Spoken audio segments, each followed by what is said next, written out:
नमस्कार दोस्तों, आप सभी का स्वागत है एजुकेशन चैनल पर। Welcome friends, welcome to the education channel. Friends, आज का जो टॉपिक हमने लिया है, एक शॉर्ट वीडियो हम यहाँ पे लेके आ रहे हैं।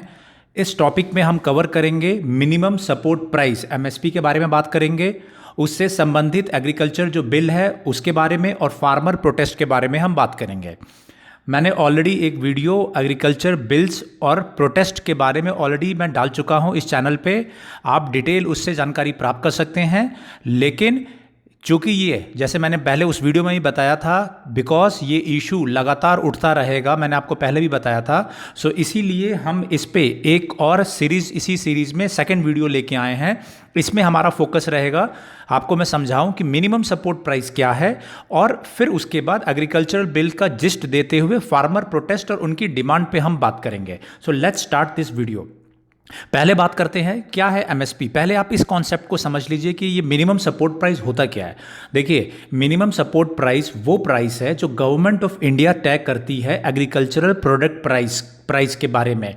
इसमें होता क्या है, जो भी फार्मर है, किसान है, जो भी उसकी फसल होती है, उसमें से जो 22 कमोडिटीज़ है उनकी प्राइस गवर्नमेंट फिक्स करती है। मतलब ये मिनिमम सपोर्ट प्राइस पे जब गवर्नमेंट ने फिक्स कर दिया, तो जब भी गवर्नमेंट खरीदारी करेगी या एग्रीकल्चर एपीएमसी में, मंडीज में जब खरीदारी होंगी, तो इस मिनिमम ये प्राइस आपको पे करना पड़ेगा जो भी लोग खरीद रहे हैं। आई होप ये समझ गए। अब इसमें क्या है, आप देखिए, इसके बाद ये है कि टोटल 22 एग्रीकल्चरल क्रॉप्स है। इसमें कौन फिक्स करता है इसको फिक्स करता है commission for agricultural cost and prices. इनकी रिकमेंडेशन पे जो एग्रीकल्चरल मिनिस्ट्री है वो इसको फिक्स करती है, और cabinet committee on economic affairs, उनके द्वारा ये अप्रूव किया जाता है। इसमें कौन कौन सी फसल आती है, इसमें फसल आती है खरीफ एंड रबी की फसलें हैं। 14 फसलें खरीफ की है, 6 रबी की फसलें हैं, और 2 कमर्शियल क्रॉप्स हैं। कौन कौन से हैं एक बार ये भी मैं आपको बता देता हूँ। जो 7 सीरियल्स हैं, इसमें गेहूं है, चावल है, बाजरा है, ज्वार है, रागी है, मेज है या मक्का जिसे बोलते हैं। इसके अलावा 5 दालें भी आती है। 5 दालें कौन कौन सी है, अरहर है, ग्राम, उड़द, मूंग की दाल, ऑयल सीड, ये सब आते हैं। और साथ ही साथ सोयाबीन, ग्राउंडनट, ये भी इसमें आते हैं। टोटल जो 22 जो हैं इसमें कमोडिटीज़ हैं वो। मतलब अगर आप इनको आप खरीद रहे हैं तो आपको मिनिमम सपोर्ट प्राइस जो गवर्नमेंट तय करेगी वो आपको पे करना पड़ेगा। नाउ आप ये समझ लीजिए कि जो ये प्राइस सेट है इनको कैसे किया जाता है, कौन कौन से कंडीशंस देखे जाते हैं इन प्राइसेस को सेट करने के लिए। तो आप इसको समझ लीजिए, ये है डिमांड सप्लाई देखी जाती है कि कितनी डिमांड है, कितनी सप्लाई है। इनपुट प्राइसेस, मतलब अगर आप गेहूं जो पैदावार हो रही है तो गेहूं के पैदा करने में कितना खर्चा हुआ उसको कंसिडर किया जाता है। उसके साथ साथ इनपुट आउटपुट प्राइस पैरिटी, मतलब जितना आपने लागत लगाई और जितना आपको पैसा मिलेगा उसमें ठीक ठाक गैप होना चाहिए। मतलब तो किसान का प्रॉफिट है वो ठीक ठाक होना चाहिए, वो चेक करेंगे। कॉस्ट ऑफ लिविंग चेक करेंगे। कॉस्ट ऑफ लिविंग मतलब कि कितने, जो बाकी चीज़ों पे जितना खर्चा हो रहा है वो किस हिसाब से हो रहा है। तो ये कुछ बिंदुओं पे कंसीडर करके गवर्नमेंट जो है इसके प्राइसेस तय करती है। तो ये आपको समझ में आ गया होगा। अब इसके बाद ये कैलकुलेट कैसे करते हैं, ये कैलकुलेट किया जाता है स्वामीनाथन कमेटी की रिपोर्ट के आधार पे। स्वामीनाथन कमेटी क्या थी, एमएस स्वामीनाथन का नाम आपने सुना होगा, साइंटिस्ट थे, और उनके नेतृत्व में एक कमेटी गठित की गई थी। कब की गई थी, 2004 में। रिपोर्ट कब दी उन्होंने, 2006 में रिपोर्ट दी थी। टोटल 5 रिपोर्ट्स दी थी, और उन्होंने कृषि में सुधार करने के लिए कई बिंदु बताए थे। उसी में से एक जो बिंदु था वो था कि जो मिनिमम सपोर्ट प्राइस है वो 50% ज़्यादा होना चाहिए। किसके, जो इनपुट प्राइस है। तो इनपुट प्राइस में क्या क्या जोड़ा जाएगा, इनपुट प्राइस में जोड़ा जाएगा जो फार्मर की जो लागत लग रही है, किस चीज़ों में लागत लग रही है, लोन, मशीनरी इत्यादि में, प्लस उसके रेंट जो लग रहा है वो, और लेबर कॉस्ट। लेबर कॉस्ट कौन सा, फैमिली लेबर कॉस्ट भी उसमें जोड़ा जाएगा। अगर आपके घर के लोग भी उसमें हैं उनको भी जोड़ के जो आपकी लागत आएगी उस पर 50% आपको मिनिमम सपोर्ट प्राइस उस हिसाब से तय किया जाएगा। अभी इसमें एक अपडेट आया था कल ही इसमें जो ये है रबी सीज़न है जिसमें गेहूं गेहूं की होना है, उसमें गेहूं का रेट तय किया गया है 1975 पर क्विंटल, ये तय किया गया है। और साथ ही साथ मसूर, ग्राम, इन सब के भी जो रेट्स हैं वो भी गवर्नमेंट ने अप्रूव किया है रबी क्रॉप की। सो मिनिमम सपोर्ट प्राइस मैंने आपको कैलकुलेट कर समझा दिया। नाउ होता क्या है कि जो हमारी मंडीज़ हैं, मंडीज़ में जो खरीदारी होगी या फिर जो पीडीएस सिस्टम है, आपको मालूम होगा कि जो सरकार है वो अनाज बांटती है, कई बार मुफ्त में अनाज बांटती है, कई बार राशन सिस्टम के तहत अनाज बांटती है। तो वो अनाज कहाँ से आता है? उन अनाजों को गवर्नमेंट के द्वारा खरीदा जाता है। कहाँ से खरीदा जाता है? किसानों से खरीदा जाता है। आज की डेट में 30% जो किसान हैं उनकी 30% टोटल भारत की उपज का वो भारत सरकार खरीद लेती है, एफसीआई खरीद लेती है, और वैसे उनको मिनिमम सपोर्ट प्राइस पे उनको देना पड़ता है। तो आई होप कि आप ये समझ गए होंगे। नाउ अब एक आपका ये सवाल होगा, क्या मिनिमम सपोर्ट प्राइस पे सारे स्टेट, सारे राज्यों में खरीदा जाता है? क्योंकि जो कृषि है वो स्टेट सब्जेक्ट है। तो मैं आपको ये बता दूं कि पंजाब के जो किसान हैं उसमें से 70 से 75% किसान जो है वो राइस के लिए वो उसका उनको फ़ायदा मिल रहा है। उसी के कंपैरिजन में जो वेस्ट बंगाल के किसान हैं, मात्र 20% से भी कम जो किसान हैं वो एमएसपी या मिनिमम जो प्राइस है उसका फ़ायदा उठा पाते हैं। अब अगर हम बात करें गेहूं की, तो गेहूं में अगेन पंजाब के जो किसान हैं 60-70% से भी ज़्यादा किसान एमएसपी मिनिमम सपोर्ट प्राइस का फ़ायदा उठाते हैं। लेकिन उसी में बिहार के जो किसान हैं वो 1% से भी कम जो किसान हैं उनको मिनिमम सपोर्ट प्राइस मिलता है। तो होता क्या है? तो होता ये है कि जो बिहार के किसान हैं या उत्तर प्रदेश के किसान हैं, काफ़ी ऐसे हैं जो बाहर ही अपने जो उपज को बेच दे रहे हैं, इससे वो मिनिमम सपोर्ट प्राइस का फ़ायदा नहीं उठा रहे हैं। तो आपको ये भी ध्यान रहे कि मिनिमम सपोर्ट प्राइस भी सारे राज्यों में वो बराबर नहीं है। नाउ अब हम देखेंगे 3 बिल्स के बारे में। ये 3 एग्रीकल्चरल बिल्स हैं, farmer produce trade and commerce. पहले इसका ऑर्डिनेंस आया, ऑर्डिनेंस के बाद में उसका बिल जब अब वो पास हो चुका है।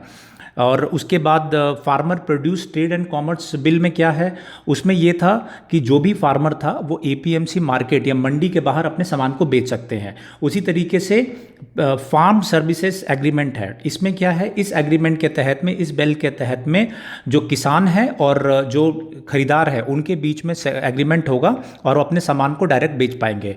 और तीसरा है एसेंशियल कमोडिटीज एक्ट, इसमें ये था कि जो स्टॉक टेकिंग है, स्टॉकिंग है, वो ज़्यादा से ज़्यादा कर सकते हैं। ये तीनों बिल के बारे में मैंने अलग वीडियो बनाया है, आप डिटेल उसमें देख सकते हैं। तो मैं इसमें ज़्यादा बात नहीं करूँगा, मैं ऑलरेडी समझा चुका हूँ। नाउ अब डिमांड क्या है, अब आप इसको समझिए कि ये पूरा प्रोटेस्ट क्यों है। ये पूरा प्रोटेस्ट 3 डिमांड पे आ गई है। पहले डिमांड ये थी बिल पास होने से पहले कि ये बिल को वापस किया जाए। फिर डिमांड हुआ कि इस बिल पे चर्चा हो और एक एक जो बिंदु है उन पे अलग अलग चर्चा हो। वो चूँकि बिल ऑलरेडी राज्यसभा से पास हो चुका है और अब प्रेसिडेंट को भेजा जाएगा, तो अब इनकी डिमांड क्या है। अब ये चाहते हैं, जो अपोजिशन है, किसान हैं, वो ये चाहते हैं 3 बिंदु। आप 3 बिंदु समझ लीजिए क्या है। ये चाहते हैं कि जो मिनिमम सपोर्ट प्राइस है उसके लिए एक बिल लाया जाए। गवर्नमेंट ने ये कहा है कि जो मिनिमम सपोर्ट प्राइस है वो प्रक्रिया लागू रहेगी और जिस तरीके से किसान पहले मंडी में सामान बेचते थे वो भी प्रक्रिया चलती रहेगी, उसमें कोई बदलाव नहीं हो रहा है। सरकार का ये कहना है कि अभी अब आपके पास 2 ऑप्शन है, या तो आप मंडी में बेच लीजिए या फिर बाहर जो कॉरपोरेट्स हैं उनके पास डायरेक्ट बेच दीजिए। ठीक है, ये दोनों ऑप्शन समझ गए। दूसरी चीज़ समझिए कि मिनिमम सपोर्ट प्राइस पे आप ऑलरेडी मंडी में आपको मिल रहा है। सरकार का ये कहना है कि अगर मिनिमम सपोर्ट प्राइस से अगर ज़्यादा पैसा कॉरपोरेट से आपको मिल जाएगा तो आप वहाँ बेचिए, नहीं तो मिनिमम सपोर्ट प्राइस पे तो आप बेच ही रहे मंडी में। तो दोनों ही ऑप्शन सरकार का ये कहना है दे दिया गया है ना। विपक्ष का क्या कहना है, फार्मर्स का क्या कहना है? फार्मर्स ये कह रहे हैं कि अगर कॉरपोरेट मिनिमम सपोर्ट प्राइस के ऊपर देंगे या मिनिमम सपोर्ट प्राइस देंगे, मतलब जो उसका मिनिमम मूल्य है गेहूं का, अगर वो देने को रेडी है तो उसको एक बिल बना दो, एक नया कानून ला दो और उसमें ये लिख दीजिए कि कोई भी कॉरपोरेट या प्राइवेट लोग जो किसान से फसल खरीदेंगे वो मिनिमम रेट से कम में नहीं खरीदेंगे, ये कानून बन जाए। पहली चीज़। दूसरा क्या है, दूसरा ये कह रहे हैं कि जो मिनिमम सपोर्ट प्राइस है वो स्वामीनाथन कमीशन के तहत लागू किया जाए, मतलब हर साल उसमें बढ़ोतरी हो और 50% की मुनाफा वो फिक्स कर दिया जाए, वो कानून में ला दिया जाए। और तीसरा वो कह रहे हैं कि गवर्नमेंट की जो एजेंसीज हैं, FCI, food corporation of India, वो अपने अनाज को एमएसपी के नीचे न खरीदे। तो ये चीज़ें, ये 3 इनकी डिमांड है। अब इसमें प्रॉब्लम क्या है? प्रॉब्लम ये है, जो ये कानून लाने का गवर्नमेंट का ये कहना है कि ये एग्जीक्यूटिव डिसीजन है जो समय समय पर लिया जाता है। जब भी फसल आती है खरीफ और रबी की, उस समय पे जो गवर्नमेंट है वो फैसला लेती है, और कई जो मैंने आपको बिंदु बताया कि किस तरीके से मिनिमम सपोर्ट प्राइस डिसाइड किया जाता है, कितनी लागत है उस समय, महंगाई कितनी है, उनको ध्यान में रख के मिनिमम सपोर्ट प्राइस तय किया जाता है। इसीलिए गवर्नमेंट का ये कहना है कि हम बिल के बजाय हम कमिटमेंट दे रहे हैं कि सरकार के द्वारा रेगुलरली इसको रिवाइज किया जाएगा और मिनिमम सपोर्ट प्राइस की व्यवस्था लागू रहेगी। तो सरकार का ये कहना है, और जो विपक्ष है उनका भी मैंने कहना बता दिया। सो आई होप कि आपको बहुत ही क्लियरली ये समझ में आ गया होगा। पहली चीज़ कि मिनिमम जो प्राइस है उसका कॉन्सेप्ट क्या है। दूसरा, आपको ये भी समझ में आ गया होगा कि हर राज्य में हर किसान को फ़ायदा इसका नहीं मिल रहा। ये आपके दिमाग में हरदम रहे। अगर आप सोच रहे हैं कि पूरे इंडिया के किसानों को मिनिमम सपोर्ट प्राइस पे अपना सामान बेच रहे हैं, नहीं, ये गलत है। तो मैंने आपको एग्जांपल देके बता दिया कि पंजाब में क्या स्थिति है और वेस्ट बंगाल में क्या स्थिति है और बिहार में क्या स्थिति है, तो आप ये भी समझ गए। तीसरी चीज़ आप ये है कि वो जो 3 जो बिल हैं वो पास हुए हैं, वो तीनों मैंने आपको शॉर्ट में बताया। डिटेल आप मेरे दूसरा जो वीडियो है उसमें आप डिटेल देख सकते हैं। और चौथी चीज़ मैंने आपको बताई कि जो प्रोटेस्ट हो रहा है वो क्यों हो रहा है, ये मैंने आपको बता दिया। उनकी डिमांड क्या है, मैंने आपको वो भी चीज़ क्लियर कर दिया है। सो आपको अगर व्यू पॉइंट लेना हो तो आप क्या व्यू पॉइंट लेंगे? आप जो गवर्नमेंट है, गवर्नमेंट ने ऑलरेडी साफ कहा है कि आपके पास दोनों ऑप्शंस हैं। जैसे मैं आपको ये बता दूं, जब नए नए मॉल्स खुल रहे थे तो ये भय दिखाया गया था कि जब मॉल्स खुलेंगे तो लोकल जो किराने की दुकान से वो सब खत्म हो जाएंगी, लोकल दुकान जो घर में मोहल्ले में होंगे वो नहीं चलेंगी। लेकिन ये आज की डेट में आपको भी मालूम है कि जो मॉल्स के सामान है, मॉल जितने भी होते हैं उनमें सामान जो है महंगे दामों में होते हैं, और जो अगल बगल की दुकानें हैं वहाँ पे थोड़ी सस्ती होती है। तो दोनों ही ऑप्शन है। आपको स्टैंडर्ड चाहिए तो आप मॉल्स में चले जाइए, आपको लोकल टिकाऊ सामान चाहिए तो आप घरेलू अपने घर के बगल में जो दुकानें हैं वहाँ से खरीद लो। तो ये आपको क्लियर रहना चाहिए कि क्या आपने करना है। सो आई होप कि मैंने आपको क्लियरली ये पूरा टॉपिक समझा दिया है। अगर स्टिल आपके माइंड में कोई डाउट है कि ये विरोध क्यों हो रहा है, क्या उनकी डिमांड है, तो आप कमेंट में लिखेंगे, मैं उसको भी समझा दूंगा। थैंक यू, धन्यवाद।